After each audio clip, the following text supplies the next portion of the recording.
Hello, welcome to Competitive Cracker. ഞാൻ ആതിര അർച്ചന. അപ്പോൾ നമ്മൾ ഇന്ന് ഡിസ്കസ് ചെയ്യുന്നത് KYCയുമായിട്ട് ബന്ധപ്പെട്ട പ്രീവിയസ് ഇയർ എക്സാംസിൽ നമ്മളുടെ CSEBക്ക് ആണെങ്കിലും PSC സാധാരണ ഉദ്യോഗാർത്ഥികൾക്കായിട്ട് നടത്തിയിട്ടുള്ള പരീക്ഷകൾക്കും KYC എന്ന ടോപ്പിക്കിൽ നിന്ന് മാത്രം വന്നിട്ടുള്ള കുറച്ച് ചോദ്യങ്ങളാണ്. അപ്പോൾ നമുക്ക് ചോദ്യങ്ങളിലേക്ക് കടക്കാം. What does the term KYC stands for in the context of modern banking and financial service? Modern banking and financial service കേസിൽ KYC എന്നതുകൊണ്ട് ഉദ്ദേശിക്കുന്നത് എന്താണെന്നാണ് know your customer, know your currency, know your credit, know your compute. KYC എന്ന് പറയുന്നത് ബാങ്കിങ്ങുമായിട്ട് നിങ്ങൾക്ക് വളരെ familiar ആയിട്ടുള്ള ഒരു ടോപ്പിക്കാണ്. KYC എന്നതുകൊണ്ട് ഉദ്ദേശിക്കുന്നത് know your customer എന്നാണ്. അപ്പോൾ ഒരുപാട് പരീക്ഷകൾക്ക് ചോദിച്ചിട്ടുള്ള ചോദ്യങ്ങളാണ്. KYCയുമായിട്ട് ബന്ധപ്പെട്ട് തന്നെ ഒരു 5-8 ചോദ്യങ്ങൾ പ്രീവിയസ് എക്സാംസിനൊക്കെ ചോദിച്ചിട്ടുണ്ട്. അപ്പോൾ KYC എന്നതുകൊണ്ട് ഉദ്ദേശിക്കുന്നത് know your customer എന്നാണ്. Next question, the know your customer guidelines were introduced by RBI in. അപ്പോൾ ഇതിന്ന് 2 ചോദ്യങ്ങളാണ് കിട്ടുന്നത്. ഒന്ന്, KYC ഗൈഡ്ലൈൻസ് ആരാണ് ഇൻട്രൊഡ്യൂസ് ചെയ്യുന്നത്? KYC ഗൈഡ്ലൈൻസ് ഇൻട്രൊഡ്യൂസ് ചെയ്യുന്നത് റിസർവ് ബാങ്ക് ഓഫ് ഇന്ത്യയാണ്. എന്നാണ് ഇൻട്രൊഡ്യൂസ് ചെയ്തതെന്ന് വെച്ചാൽ 2002-ലാണ്. അപ്പോൾ KYC ഗൈഡ്ലൈൻസ് 2002-ലാണ് റിസർവ് ബാങ്ക് ഇൻട്രൊഡ്യൂസ് ചെയ്തത്. Next question, KYC guidelines has been issued by RBI under the provision of. ഏത് പ്രൊവിഷൻ പ്രകാരമാണ് KYC ഗൈഡ്ലൈൻസ് ഇൻട്രൊഡ്യൂസ് ചെയ്തതെന്നാണ് section 35A of BR act, banking regulation ആക്ടിന്റെ സെക്ഷൻ 35A പ്രകാരമാണ്. Banking regulation ആക്ടിന്റെ section 35A പ്രകാരമാണ് നമ്മളുടെ KYC guidelines RBI issue ചെയ്തിട്ടുള്ളത്. Next question, what is the primary objective of RBI's KYC guidelines? RBIയുടെ KYC ഗൈഡ്ലൈൻസിന്റെ primary objective എന്താണെന്നാണ്.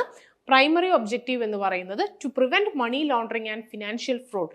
മണി ലോണ്ടറിങ്ങും ഫൈനാൻഷ്യൽ ഫ്രോഡും പ്രിവെന്റ് ചെയ്യുക എന്നുള്ള ഉദ്ദേശത്തോടു കൂടിയിട്ടാണ് know your customer guidelines Reserve Bank of India introduce ചെയ്തത്. Next, the KYC policy shall include dash key elements. KYCയിൽ എന്തൊക്കെയാണ് include ചെയ്യുന്നതെന്നാണ്.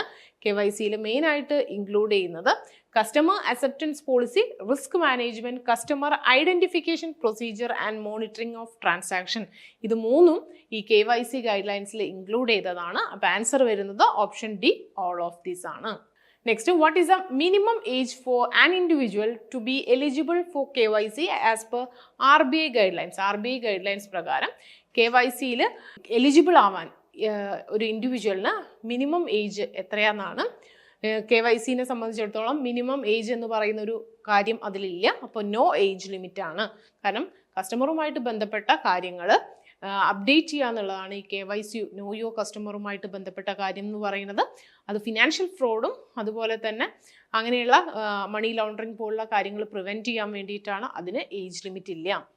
Next, which entities are required to adhere to RBI's KYC guidelines? ആർക്കൊക്കെയാണ് ഇത് ബാധകം എന്നാണ്.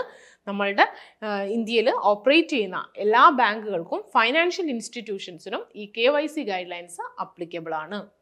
Next, what is the consequence of non-compliance with RBI's KYC guidelines for banks and financial institution? RBI പറയുന്ന രീതിയിൽ ഈ KYC complete ചെയ്തില്ല എന്നുണ്ടെങ്കിൽ അതിൻ്റെ പരിണിത ഫലം എന്താണെന്നാണ്. Legal penalty and loss of banking licence. Banking licence പോകുന്നതും അതുപോലെ തന്നെ പെനാൽറ്റീസ് ഒക്കെ ഇമ്പോസ് ചെയ്യാനുള്ള റൈറ്റ് ഉണ്ടെന്നാണ് പറയുന്നത്. അപ്പോൾ നമ്മൾ KYCയുമായിട്ട് ബന്ധപ്പെട്ട കാര്യങ്ങളാണ് ഡിസ്കസ് ചെയ്ത് ക്ലിയർ ആയി എന്ന് വിചാരിക്കുന്നു. നമ്മളുടെ കേസ് കാർഡ് ബാങ്ക് അസിസ്റ്റന്റും അതുപോലെ തന്നെ junior cooperative inspector Khadi and village industries ബോർഡിൻ്റെയും പരീക്ഷ വന്നത് നിങ്ങൾ അറിഞ്ഞിട്ടുണ്ടായിരിക്കും. നമുക്ക് ഇനി വളരെ കുറച്ച് ദിവസങ്ങൾ, ഏതാണ്ട് 50 ദിവസങ്ങളെ നമുക്ക് മുൻപിലുള്ളൂ. ഈ 50 ദിവസങ്ങൾ വളരെ നല്ല രീതിയിലൊരു പ്രിപ്പറേഷൻ നമുക്ക് ആവശ്യമാണ്. ബാച്ചിൽ ജോയിൻ ചെയ്യാൻ താല്പര്യമുള്ള ഒരു ബോട്ട് നമ്പറിൽ കോൺടാക്ട് ചെയ്യുക. സിലബസ് ബേസ്ഡ് ആയിട്ടുള്ള റെക്കോർഡഡ് ക്ലാസ്സും ലൈവ് ക്ലാസ്സും മോഡൽ എക്സാംസും ഒക്കെ ഉൾപ്പെടുത്തിയതാണ് നമ്മളുടെ CCയുടെ ക്ലാസ്സസ് എന്ന് പറയുന്നത്. തീർച്ചയായിട്ടും കഴിഞ്ഞ കേരള ബാങ്ക് അസിസ്റ്റന്റ് കേരള ബാങ്കിൻ്റെ ക്ലർക്ക് ക്യാഷ്യർ പരീക്ഷയ്ക്കും അതുപോലെ തന്നെ ജൂനിയർ കോപ്പറേറ്റീവ് ഇൻസ്പെക്ടർ വേരിയസ് ഡിപ്പാർട്ട്മെൻറ്റിനും കട്ട് ഓഫ് മറികടക്കാൻ പറ്റാത്തവർക്കും ഒക്കെ സെയിം സിലബസിൽ നടക്കുന്ന ഒരു പരീക്ഷ എന്നുള്ള ഒരു പ്രത്യേകത കൂടി ഈ കേസ് കാർഡ് ബാങ്ക് അസിസ്റ്റന്റിനും അതുപോലെ തന്നെ JCI Khadi and village industries ബോർഡിനും ഉണ്ട്. അപ്പോൾ നല്ല രീതിയിൽ പഠിച്ചുകൊണ്ട് ആദ്യത്തെ 50 റാങ്കിൻ്റെ ഉള്ളിൽ എത്താൻ നിങ്ങൾ അസിസ്റ്റ് ചെയ്യാൻ തയ്യാറാണ്. ബാച്ചിൽ ജോയിൻ ചെയ്യുക. ബോർഡ് നമ്പറിൽ കോൺടാക്ട് ചെയ്യുക 8921440580. Thank you.